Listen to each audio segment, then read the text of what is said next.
Shalom jemaat yang dikasihi Tuhan, apa kabarnya? Saya percaya kita semua dalam keadaan sehat dan kuat dan tentunya semuanya dipelihara oleh Tuhan. Dan sebelum kita memulai ibadah hari ini, mari kita satukan hati kita untuk berdoa kepada Tuhan. Kami bersyukur Tuhan untuk hari ini kami boleh ada, kami boleh sehat, kami boleh kuat, semua karena pertolongan Tuhan, semua karena penyertaan Tuhan dalam kehidupan kami.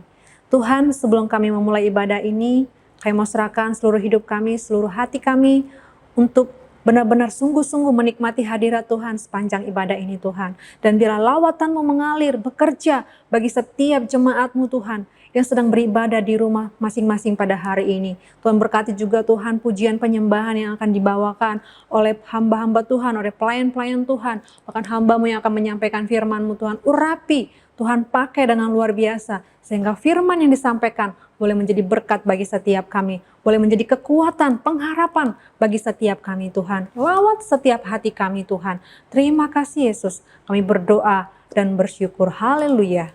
Amin. Selamat beribadah. Tuhan Yesus memberkati. Shalom umat Tuhan. Siap bersorak bagi nama Tuhan. Haleluya. Lambaikan tanganmu dimanapun kau berada. Karena Tuhan adalah perisai dalam hidup kita. Haleluya.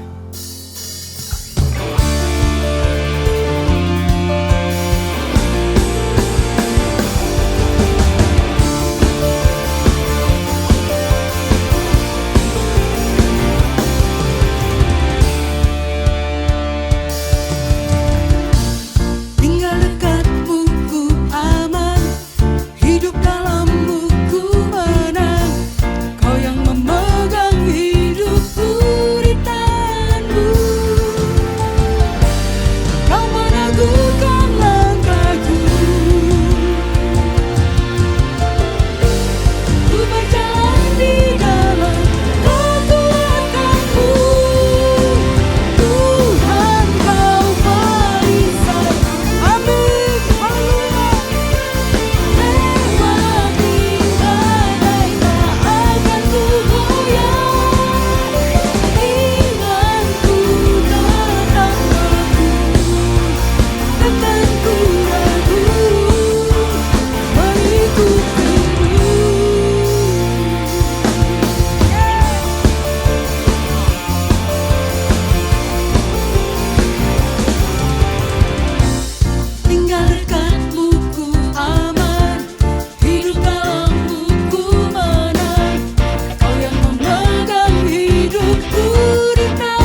Dia Tuhan yang setia dalam hidup kita. Terima kasih Yesus.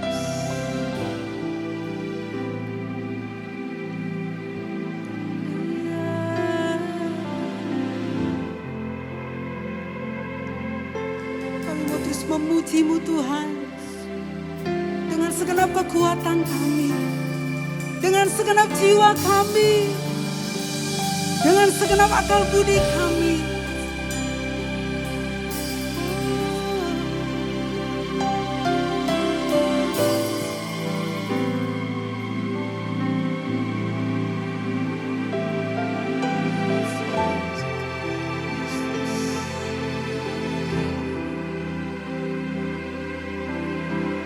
Bersama katakan,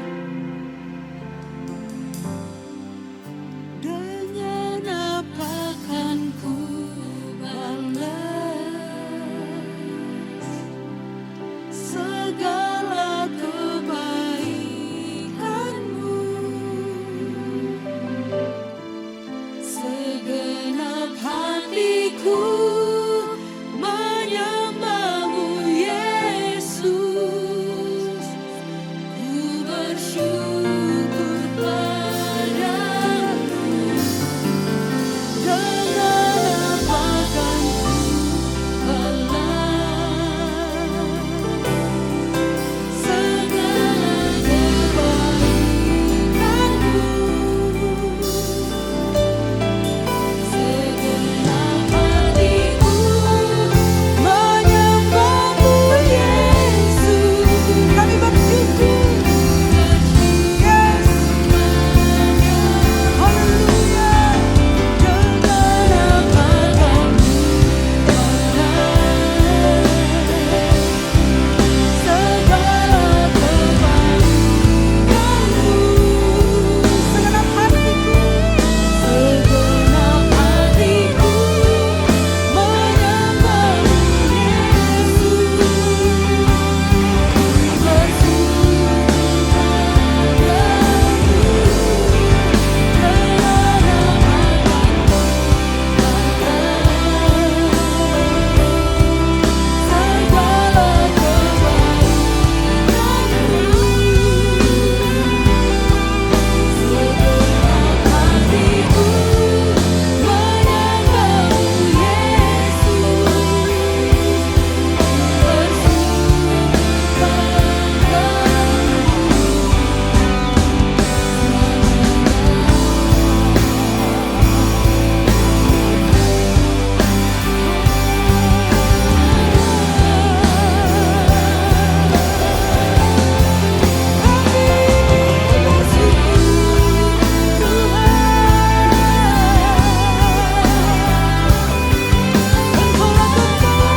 Tak dapat kami balas cinta-Mu Tuhan, cinta-Mu terlalu besar dari apapun.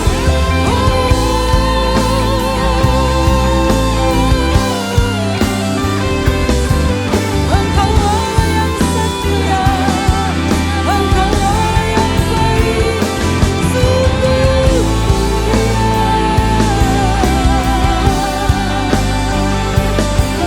terima kasih kami agungkan, kami bermasmur bagi-Mu, segenap hati kami memuji-Mu, segenap jiwa kami, Yesus.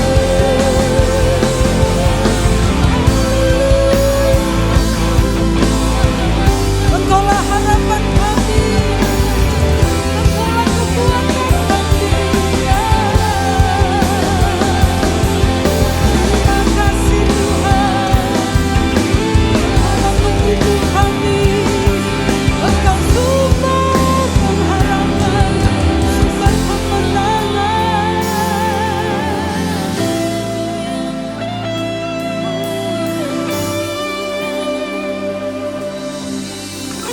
Terus rasakan hadirat-Nya bekerja dalam diri kita.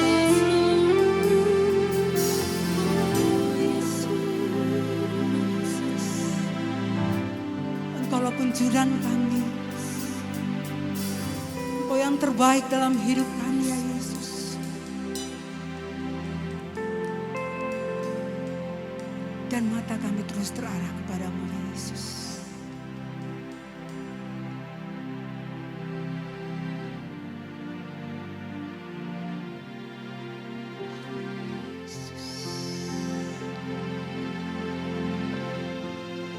Segenap hidup kami persembahkan hanya kepadamu Tuhan.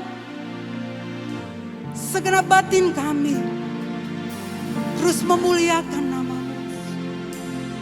Karena Engkaulah pengendali dalam hidup kami Yesus. Engkau sumber jawaban dalam hidup kami.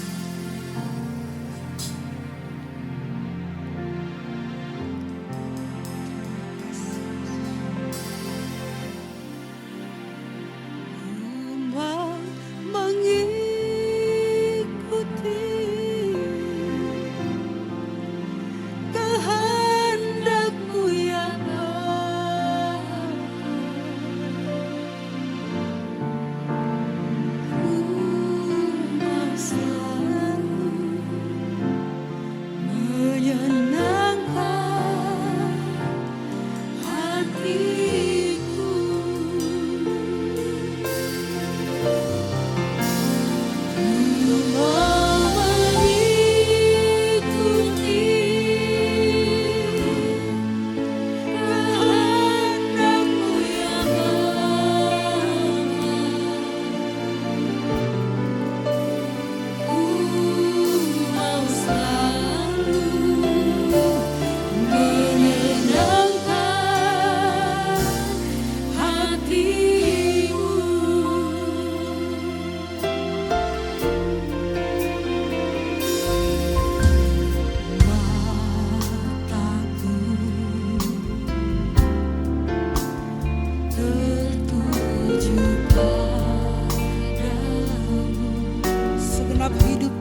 Sebelum kita mendengarkan firman Tuhan, mari kita tundukkan kepala untuk kita berdoa.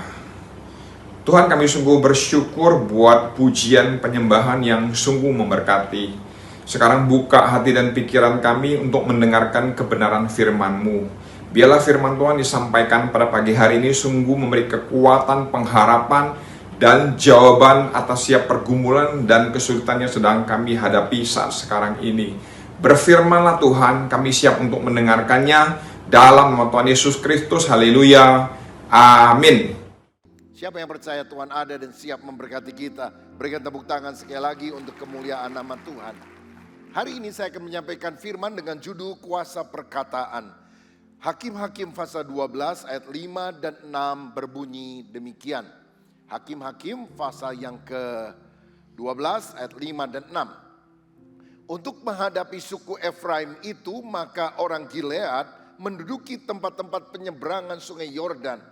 Apabila dari suku Efraim ada yang lari dan berkata, biarkanlah aku menyeberang. Maka orang Gilead berkata kepadanya, orang Efraimkah engkau?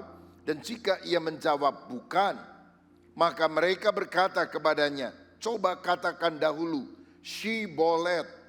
Jika ia berkata, Sibolet, jadi tidak dapat mengucapkannya dengan tepat, maka mereka menangkap dia dan menyembelihnya dekat tempat-tempat penyeberangan sungai Yordan itu.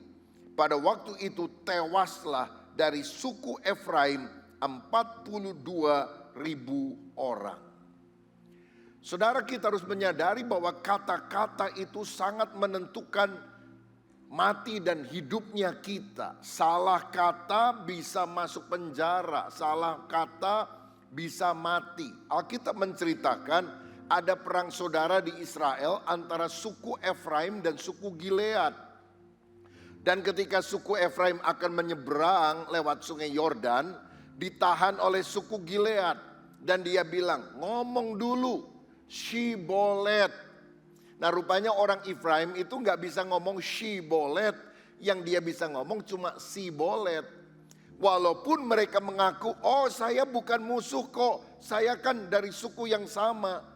Ketika bahasanya diperiksa dan tidak bisa ngomong dengan betul, maka disembelihlah mereka. Dan berapa orang yang tewas hari itu? 42.000. Oh mengerikan sekali. Hanya salah ucap satu kata menyebabkan nyawa melayang. Ya. Jadi mungkin kalau sekarang kita tanya sama orang, kamu dari mana? Dari Bandung. Oh itu orang Jawa Barat. Tapi kalau ditanya, kamu dari mana? Dari Badung gitu ya. Wah ini orang Jawa Timur, ini pura-pura ada di Jawa Barat. Kira-kira seperti itu. Aksen itu sangat menentukan. Dari sini kita melihat bahwa betapa pentingnya kata-kata yang kita ucapkan. Amsal Sulaiman 18 ayat 21 berkata, hidup dan mati dikuasai lidah. Siapa suka menggemakannya akan memakan buahnya. Benar sekali, perkataan kita akan membawa kita pada kehidupan, keberuntungan. Atau sebaliknya, perkataan kita akan membawa kita pada kesialan, kerugian, bahkan kematian. Saudara, sekian tahun yang lampau ada seorang profesor dari Jepang yang namanya Masaru Emoto. Dia melakukan penelitian terhadap air. Dia bukukan dalam buku The Hidden Message in Water, pesan tersembunyi dari air, dan True Power of Water, kuasa daripada air. Dia menunjukkan bahwa ternyata kata-kata yang diucapkan, pikiran, emosi, doa, musik, atau apapun yang diperdengarkan pada partikel air itu memiliki efek langsung pada pembentukan kristal air. Jadi kalau saudara lihat ada gambar di depan ini, tolong diklik. Kita lihat gambar di depan ini, klik. Ya. Ketika orang membicara soal peace, damai sejahtera, partikel molekul airnya berbentuk seperti susunan kristal, seperti berlian. Thank you, kata-katanya yang bagus menyebabkan hal itu juga muncul. Love, partikel airnya bagus. Tapi ketika ada perkataan I will kill you, aku akan bunuh kamu. Partikel air ketika diselidiki biasanya itu airnya dibekukan lalu diteropong di bawah mikroskop dengan pembesaran yang lumayan besar. Maka bisa kelihatan partikel molekulnya seperti itu. Ada satu tempat di Fujiwara airnya sebelum didoakan sangat kacau kelihatan bentuknya. Tapi setelah didoakan sangat indah seperti kristal, seperti berlian yang bercampur atau disatukan satu dengan yang lain. Nah, saudara-saudara, penelitian ini adalah penelitian ilmiah yang seharusnya menyadarkan kita betapa pentingnya perkataan kita. Karena apa? 70% dari tubuh manusia terdiri dari air. Jadi apa yang kita ucapkan setiap saat, setiap hari itu akan mempengaruhi secara langsung kehidupan kita. Saudara, perkataan itu bisa buruk atau perkataan baik tentunya. Nah, perkataan buruk, kebohongan, hoax itu sangat merugikan. Sekitar 2 tahun yang lalu ada seorang guru di Perancis namanya Samuel Paty digorok oleh seorang pemuda karena beredar kabar seperti berikut. Bahwa satu kali Samuel Paty ini ketika mengajar di kelas, dia bilang tolong yang murid-murid Islam keluar dari kelas ini. Karena saya ingin menunjukkan kepada kalian karikatur Nabi Muhammad. Dan itu adalah sesuatu yang sangat menyinggung perasaan dari umat Islam yang memang tidak menggambarkan nabinya di dalam lukisan, patung dan sebagainya. Nah, saudara sekalian, lalu dia ceritakan ini kepada ayahnya. Ayahnya sangat marah, lalu dia menulis kisah ini di Facebooknya, meminta agar guru ini dipecat dan mengadukan hal ini. Apa yang terjadi? Ada seorang pemuda ketika membaca hal itu, kemudian dia melakukan pembunuhan kepada guru Samuel Paty ini. Kalau saudara ingat peristiwa ini beberapa tahun yang lampau di Indonesia juga ada demo, bahkan ada Perdana Menteri dari Malaysia atau apa sangat mengecam, beberapa negara juga mengecam akan hal itu. Tetapi beberapa saat kemudian ternyata terbongkar siswi usia 13 tahun ini bohong, saudara. Jadi rupanya dia sering bolos, lalu dia takut dimarahi oleh orang tuanya dan dia bilang bahwa guru itu melakukan ini itu sehingga dia tidak boleh masuk ke dalam kelas. Dan kesaksian ini didapat dari teman-temannya. Karena teman-teman sekelasnya kan tahu peristiwanya. Dia bilang gak ada tuh menunjukkan karikatur Nabi. Lagi pula waktu pelajaran sejarah dari guru itu yang terakhir. Itu anak ini gak datang, anak ini juga bolos. Tetapi saudara, dunia gempar gara-gara anak 13 tahun. Ada satu nyawa melayang gara-gara perkataan hoax, perkataan bohong. Hati-hati dengan apa yang kita dengar, apa yang kita baca lewat WA group, karena belum tentu itu benar. Orang kadang-kadang bisa mencemarkan nama seorang dengan begitu mudah dan tersebar ke seluruh dunia. Lalu kita mulai bertanya apakah ini benar atau tidak. Kadang-kadang itu membuat hati kita ragu, membuat iman kita goyah. Padahal seringkali yang beredar adalah hoax. Dan di Indonesia serangan hoax itu begitu masif. Apalagi saudara menjelang pemilihan umum pada tahun yang akan datang. Mulai sekarang aja tahun 2024. Mulai sekarang aja mulai muncul berbagai berita-berita hoax di mana-mana. Betapa mengerikan kuasa perkataan buruk itu. Bahkan secara pribadi kata-kata negatif itu akan merugikan kehidupan kita. Dalam Bilangan 14 ayat 27 dan 28. Tuhan berkata begini, berapa lama lagi umat yang jahat ini akan bersungut-sungut kepadaku. Segala sesuatu yang disungut-sungutkan orang Israel kepadaku telah ku dengar. Katakanlah kepada mereka, demi aku yang hidup, demikianlah firman Tuhan. Baca bersama. Bahwasanya seperti yang kamu katakan di hadapanku, demikianlah akan kulakukan kepadamu. Orang Israel sering ngomel, sering mengucapkan perkataan yang sia-sia. Tuhan menjadi murka dan dia bilang, apa yang kamu ucapkan aku akan lakukan kepadamu. Karena orang Israel bilang, oh percuma kita dibawa Tuhan keluar dari Mesir. Tuhan mau membunuh kita di padang pasir. Oh kita bosan makan mana. Oh Tuhan tidak memberikan kepada kita tempat yang baik. Ngomel terus, bicara negatif terus. Dan akibatnya Tuhan bilang, oke, kalau kamu selalu ngomong negatif, aku akan melakukan kepadamu apa yang kamu ucapkan. Jadi hati-hati dengan kata-kata kita. Kalau saudara sering bilang, aduh sial nih hidup saya. Tuhan bilang, apa yang kamu ucapkan, aku akan lakukan kepadamu. Kalau saudara bilang, waduh rugi nih, mati gua. Hati-hati loh saudara sekalian. Tuhan bilang, apa yang kamu ucapkan di hadapanku, aku akan melakukan kepadamu.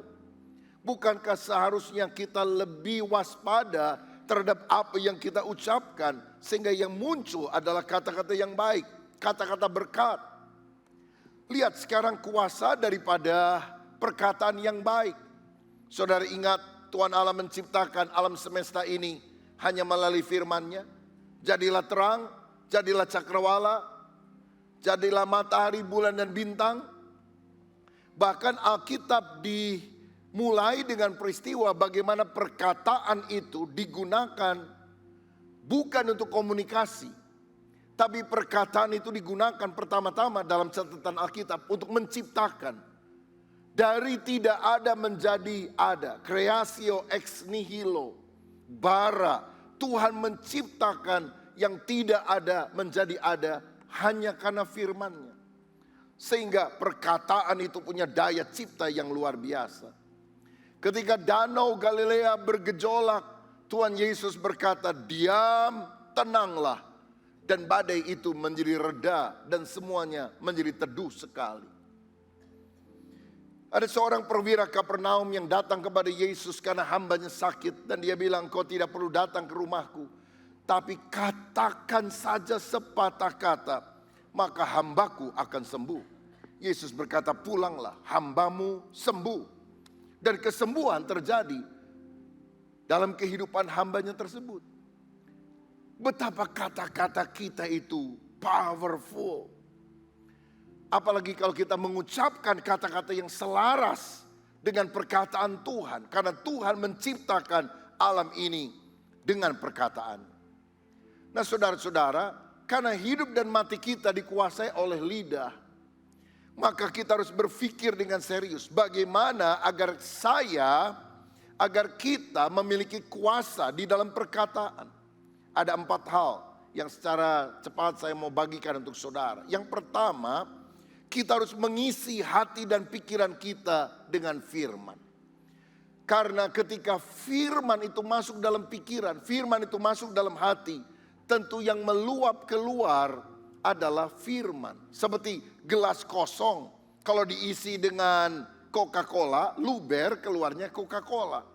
Kalau diisi dengan air putih yang bening, yang keluar adalah air bening. Tapi kalau saudara isi dengan air got, air comberan, yang keluar adalah air yang kotor. Jadi isilah pikiran dan hati kita dengan firman. Amsal 4 ayat 23 berkata, jagalah hatimu dengan segala kewaspadaan, karena dari situlah terpancar kehidupan. Saudara, ada orang yang hatinya itu penuh luka, kecewa, bitter, kepahitan.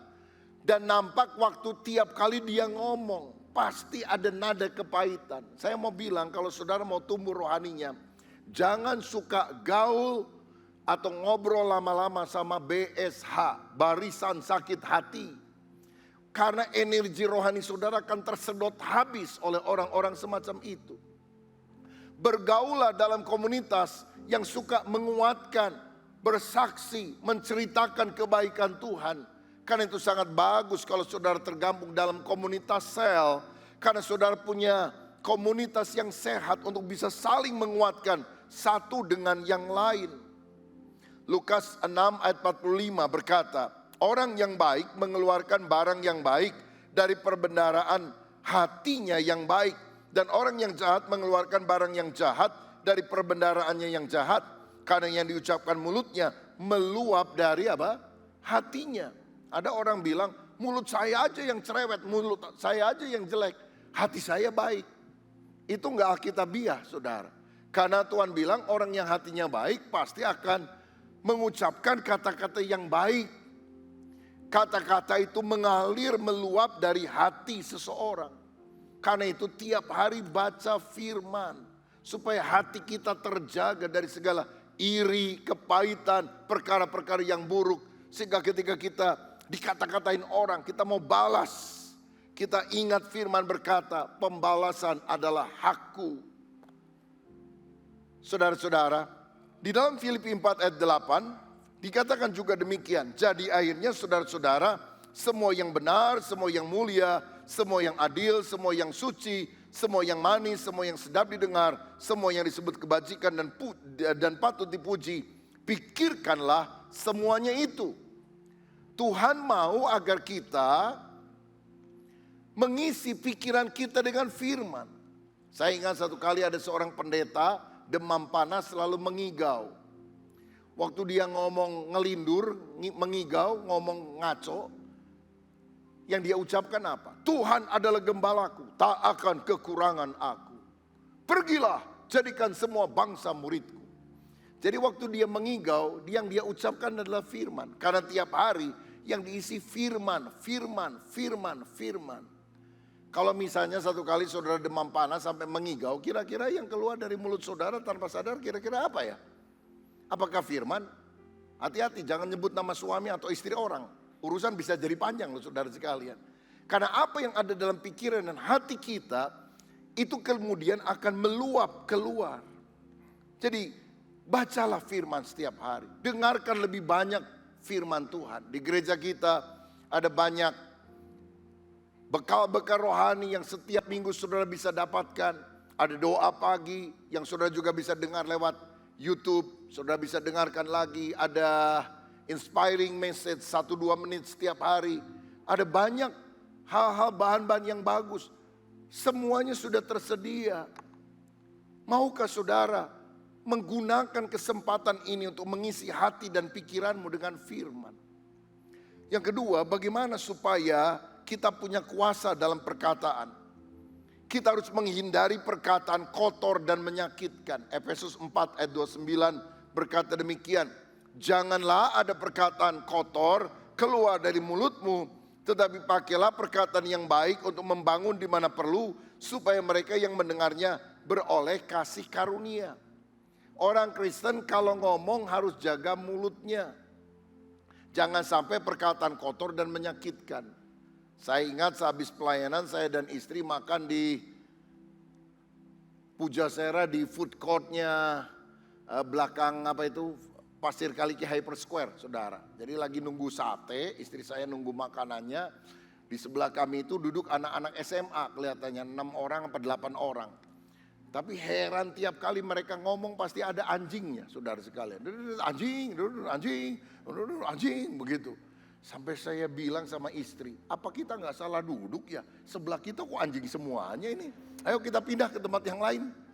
Saudara, kadang-kadang ada orang udah latah, ngomong kasar sebagai bahasa sehari-hari. Nah, orang Kristen harus mengerem mulutnya dari hal-hal yang kotor, yang tidak membangun, yang tidak berguna. Harus dihentikan, diganti dengan kata-kata lain yang baik. Ya memang saya ingat satu peristiwa ada seorang anak SMA yang suka ngomong kotor, ngomong anjing itu saudara. Lalu kemudian gurunya dengar waktu istirahat. Dia lagi ngomong sama teman-teman, anjing, anjing. Gurunya bilang, kamu itu ngomong kasar aja. Push up 10 kali. Terpaksa push up saudara. Waktu dia lagi push up 1, 2 teman-temannya ngerubung. Wah malah kasih semangat. 3, 4, 5. Ya, yang lain bilang sakali deui, oi, begitu saudara. Nah, karena ciri anak SMA di mana-mana suka sama, bersuka cita di atas penderitaan orang lain, saudara sekalian. Jadi 6, 7, 8, aduh ini udah malu, udah merah mukanya. Apalagi cewek yang dia sukai lagi lihat lagi saudara sekalian. Aduh tambah malu dia. 9, 10, begitu 10, disorakin. Dia berdiri, dia bilang aduh capek anjing katanya. Itu guru bilang, ada anjing lagi, push up 10 kali lagi. Ini udah latah saudara-saudara. Nah, kita harus mengganti ucapan-ucapan yang kotor, ucapan yang lata dengan ucapan yang baik. Orang Kristen itu udah gak boleh ngomong lagi ya, ini suami saya goblok banget, tolol banget, anak bodoh. Saudara, kata-kata semacam itu adalah kata-kata yang tidak pantas. Kita harus mengucapkan sesuatu yang baik. Daripada saudara maki orang, saudara tahan diri, engkau bilang haleluya. Itu akan lebih bagus. Sampai akhirnya istri akan sadar kalau suami ngomong haleluya. Pertama itu artinya puji Tuhan. Yang kedua karena dia sedang nahan marah kepada saudara. Nah saudaraku, saya percaya begini. Perkataan dan sikap kita seperti benih yang kita tabur. Apa yang kita tabur itu yang akan kita tuai. Omongan yang negatif, yang buruk, yang merugikan, itu kemudian akan berbalik kepada kita. Sikap kita, perlakuan yang tidak baik juga akan berbalik kepada kita. Nah, daripada kita mengucapkan dan melakukan sesuatu yang buruk dan negatif, sangat baik kalau kita mengucapkan yang baik dan positif dalam kehidupan. Ada seorang mertua yang galak sekali sama menantunya. Menantunya itu seperti diperbudak lah. Pokoknya harus siapin makan pagi, siang, malam untuk mertua. Dan harus selalu hangat.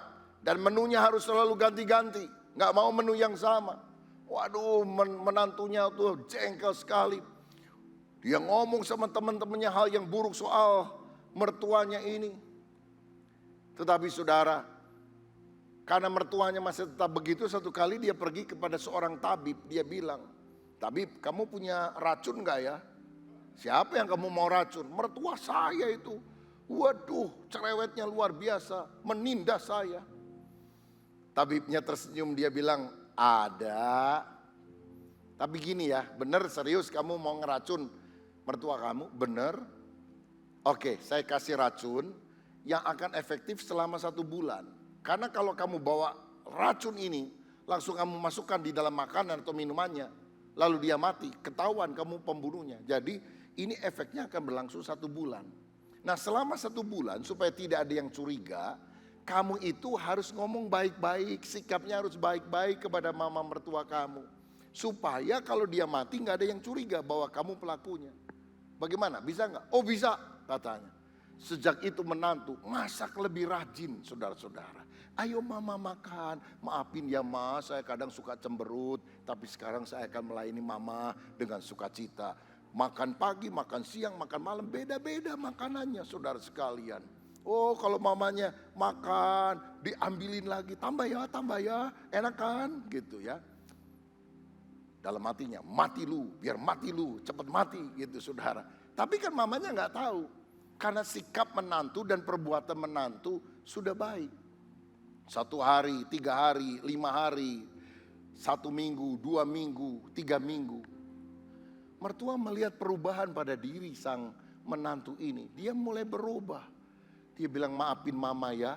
Mama selama ini jahat sama kamu, ternyata kamu baik. Lalu dia ceritakan kepada teman-temannya. Ya, grup nenek-nenek yang lain saudara sekalian. Aduh menantu saya bagus, baik banget loh. Oh sifatnya luar biasa, dibanggakan saudara. Lama-lama si menantu juga sadar kok mertuanya berubah sekarang. Nah menjelang 1 bulan dia pikir aduh sayang ya kalau mama mertua saya mati. Wah saya harus cepat-cepat pergi ke tabib itu untuk beli obat penawarnya supaya mama tidak mati. Dia datang dan dia bilang tabib apakah kamu bisa memberikan obat penawar racun. Karena beberapa hari ke depan seperti kata kamu mertua akan meninggal. Lalu kemudian tabib itu berkata sebetulnya kamu tidak perlu kasih obat penawar racun ini. Karena sebetulnya aku berikan kepada kamu itu bukan racun, vitamin. Sebab racunnya sebetulnya ada di dalam hati kamu. Dan ketika engkau mulai mengucapkan kata-kata yang baik, merubah sikap yang buruk menjadi sikap yang baik, racun itu mulai mengalami detoksifikasi dari hatimu, dari hidupmu. Dan ketika engkau berlaku baik kepada orang lain juga akan berlaku baik kepada kamu. Seperti kalau kita bicara kepada sebuah sumur yang kosong. Halo, dia akan jawab, halo, kamu orang jahat.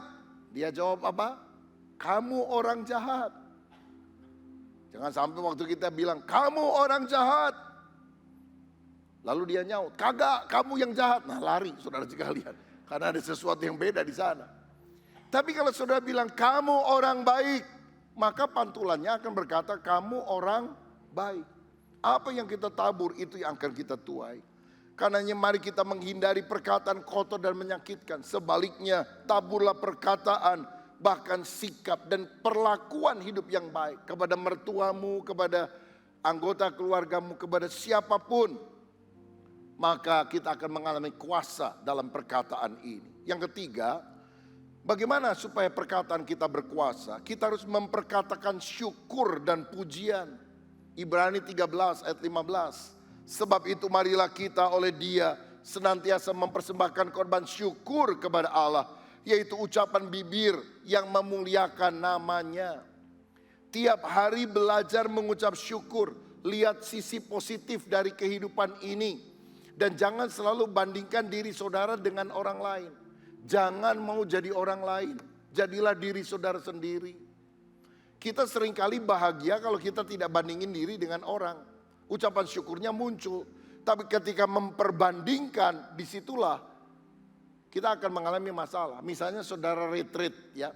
Retreatnya dibagi-bagi kamar dan ternyata itu di pinggir pantai. Dan ketika kita masuk kamar kita bisa lihat saudara. Waduh bagus ya, pantainya indah.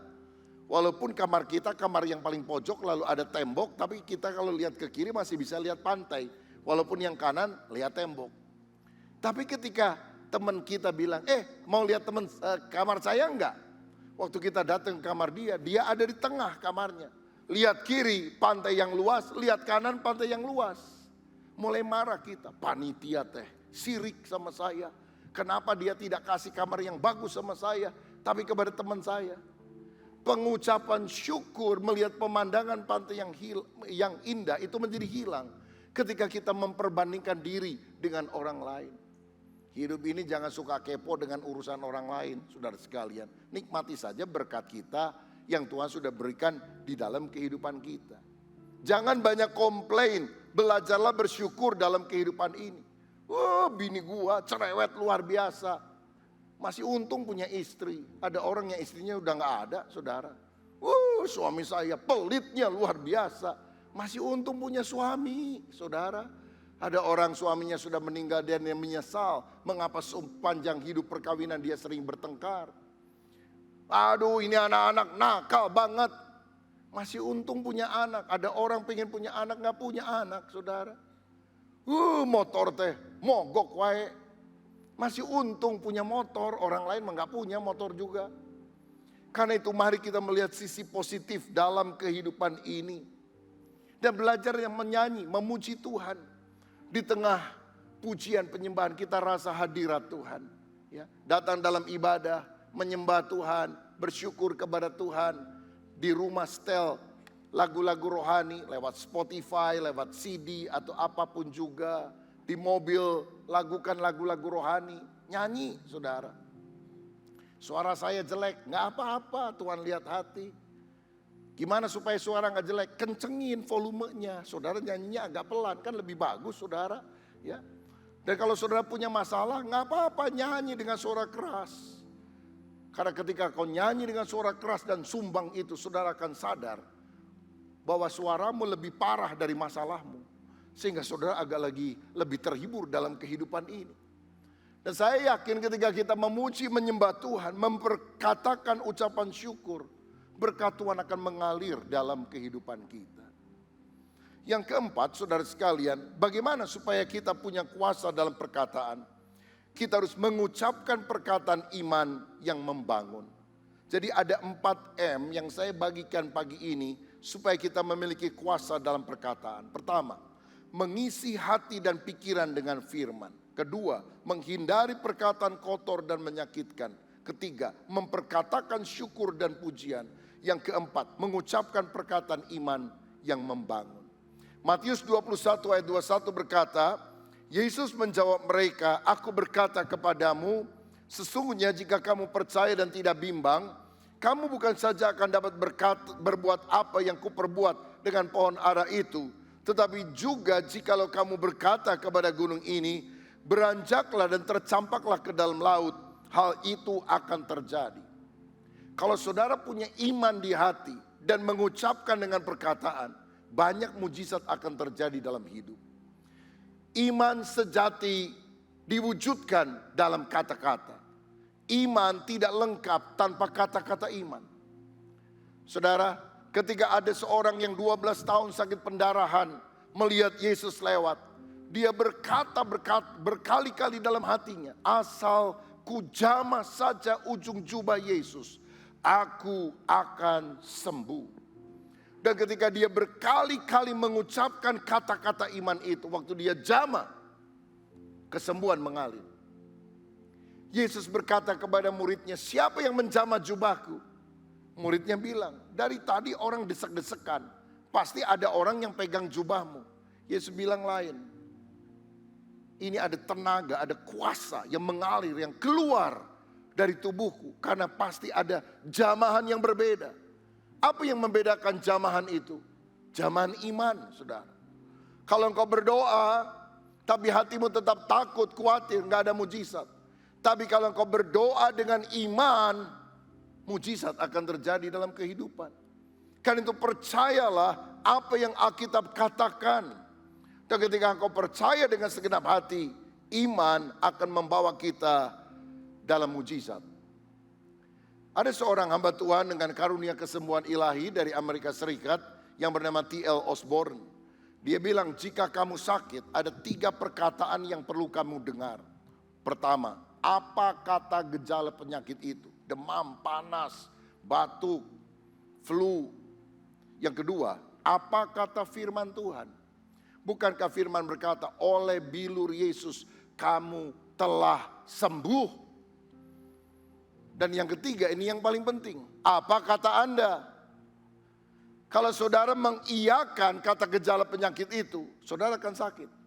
Tapi kalau engkau mengiyakan apa kata firman, aku tidak akan mati, tapi aku akan hidup dan aku akan memuliakan Tuhan. Oleh bilur Yesus, saya sudah disembuhkan. Maka ucapanmu itu akan menentukan hidup dan matimu. Jadi hari ini, ketika saudara punya masalah, pergumulan, persoalan, apa kata gejala masalah tersebut? Apa kata firman? Apa kata Anda? Saudara mengalami keterpurukan secara ekonomi, saudara berusaha tapi belum ada hasil. Firman Tuhan berkata, Allahku akan memenuhi segala keperluanmu menurut kekayaan dan kemuliaannya dalam Kristus Yesus.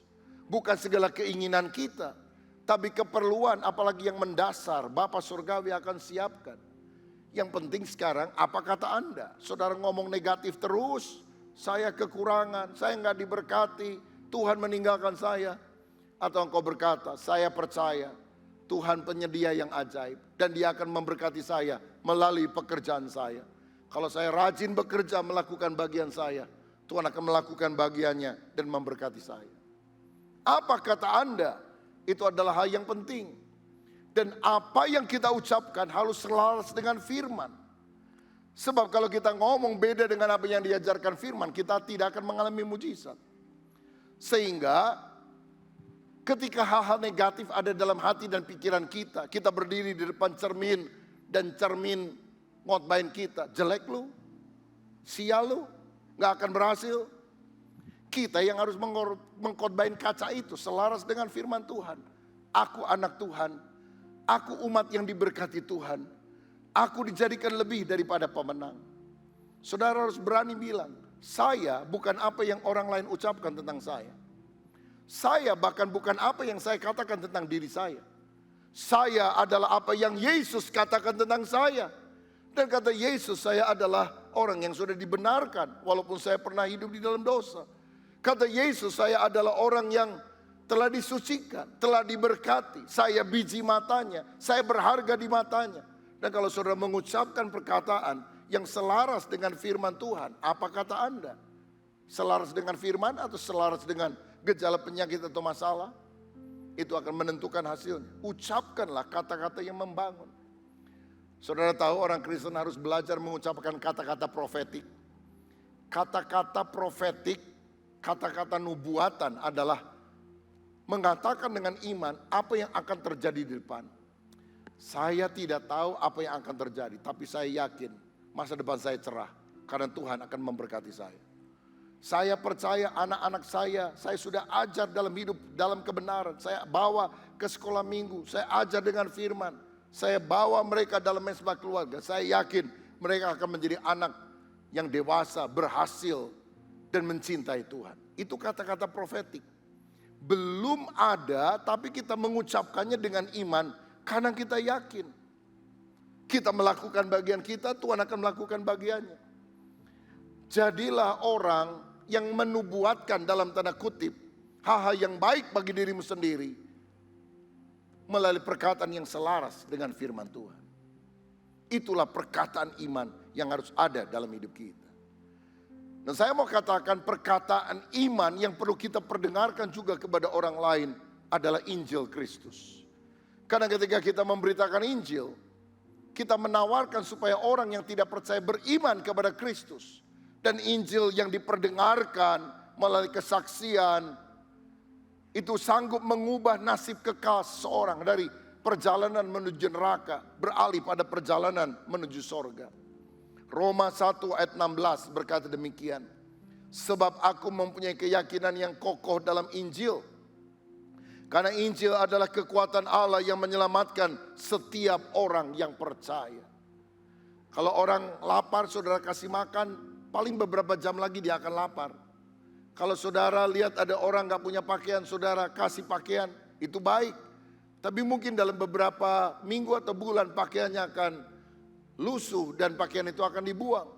Tapi kalau saudara memberitakan Yesus, memberitakan kabar baik, Injil, dan orang itu percaya, dalam kekekalan jutaan triliunan tahun, dia akan mengucap syukur. Karena ada orang yang memperdengarkan kata-kata iman, berita Injil kepada mereka semua.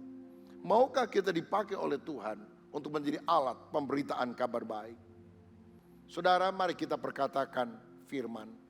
Karena itu akan menentukan bukan hanya kehidupan kita sekarang, tetapi masa depan abadi kita ketika kita memberitakan firman. Maukah saudara memberitakan Injil, perkataan yang baik kepada anggota keluargamu, kepada teman-temanmu, agar mereka percaya kepada Yesus? Saya berdoa, kata-kata kita adalah kata-kata berkat. Seperti Maria ketika mengucapkan perkataan, bayi yang ada dalam kandungan Elisabet melonjak kegirangan, dan Elisabet penuh dengan Roh Kudus. Saya berdoa waktu kita bicara, orang penuh Roh Kudus, bukan penuh roh kemarahan, karena kata-kata kita mengandung berkat yang luar biasa. Kiranya Tuhan Yesus memberkati kita semuanya. Amin.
Shalom saudara sekalian, di dalam pelayanan kita harus memiliki hati yang tulus.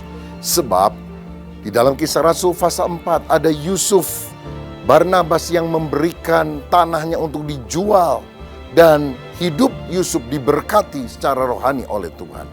Tetapi sebaliknya ada Ananias dan Safira yang juga menjual tanahnya. Tapi kemudian dia mendapatkan kutukan karena mereka mati. Apa yang menjadi pembeda? Bukankah sama-sama memberi untuk gereja? Pembedanya bukan apa yang dilakukan, tapi mengapa kita melakukannya. Ini berkaitan dengan motivasi. Karena Yusuf memberikan dengan tulus, tapi Ananias Safira memberi dengan motivasi yang tidak benar. 1 Korintus 3 ayat 12 berkata, ada orang yang ketika melayani motivasinya rendah, diibaratkan seperti kayu, rumput kering dan jerami. Padahal kita harus punya motivasi yang tinggi, yang unggul, yang murni seperti emas, perak, dan batu permata. Saudara, pelayanan bukan untuk mencari nama, tapi untuk sungguh-sungguh membalas kasih Tuhan dan menjadi berkat bagi sesama. Mari jaga hati supaya kita selalu tulus dalam pelayanan. Tuhan memberkati.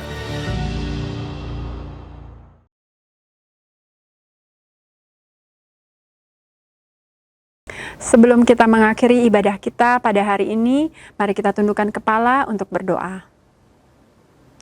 Tuhan Yesus Kristus, terima kasih atas firman yang Tuhan sampaikan kepada kami pada hari ini Tuhan. Tuhan, sungguh kami mengucap syukur Engkau senantiasa memberikan pengajaran-Mu ya Tuhan bagi kami. Terima kasih Tuhan, biar kami senantiasa dan mampu melakukan segala sesuai dengan kehendak-Mu ya Tuhan. Mampukan kami untuk menyukakan hati-Mu Tuhan. Biarlah apa yang Tuhan sampaikan Tuhan membawa kami menjadi berkat bagi orang lain juga ya Tuhan. Terima kasih Tuhan, Engkau sungguh baik. Tuhan, urapi seluruh pelayan yang melayani pada hari ini ya Tuhan. Bagi hamba-Mu yang Tuhan yang menyampaikan firman-Mu pada hari ini, Tuhan urapi dan berkati Tuhan. Biarlah mereka bisa menjadi kepanjangan tangan-Mu ya Tuhan. Terima kasih. Tuhan juga berkati dan urapi seluruh jemaat-Mu ya Tuhan yang percaya kepadamu. Biar mereka semua tetap terus dalam perlindungan-Mu ya Tuhan. Dan Tuhan, kami berdoa bagi bangsa dan negara kami. Biarlah pengurapan-Mu turun atas negara Indonesia ini Tuhan. Urapi seluruh pemerintahan Tuhan, anggota-anggota dan pemimpin kami ya Tuhan, Bapak Joko Widodo. Tuhan urapi, biar mereka semua dapat memimpin bangsa ini dengan penuh kebijaksanaan daripada-Mu ya Tuhan. Tuhan, terima kasih, kami serahkan segala sesuatu ke dalam tangan-Mu ya Tuhan. Pimpin kami sepanjang hari-hari ke depan ya Tuhan. Terima kasih Tuhan, sekarang kami siap untuk menerima berkat daripada-Mu. Sekarang saudara arahkan tanganmu dan hatimu kepada Tuhan. Bapa, kami mohonkan berkat daripada Allah Bapa, kasih daripada Tuhan Yesus Kristus, persekutuan dan penghiburan dari Roh Kudus biar itu tinggal di dalam hidup saudara dan saya, mulai dari saat ini bahkan sampai selama-lamanya. Amin. Tuhan memberkati kita semua. Salam sehati.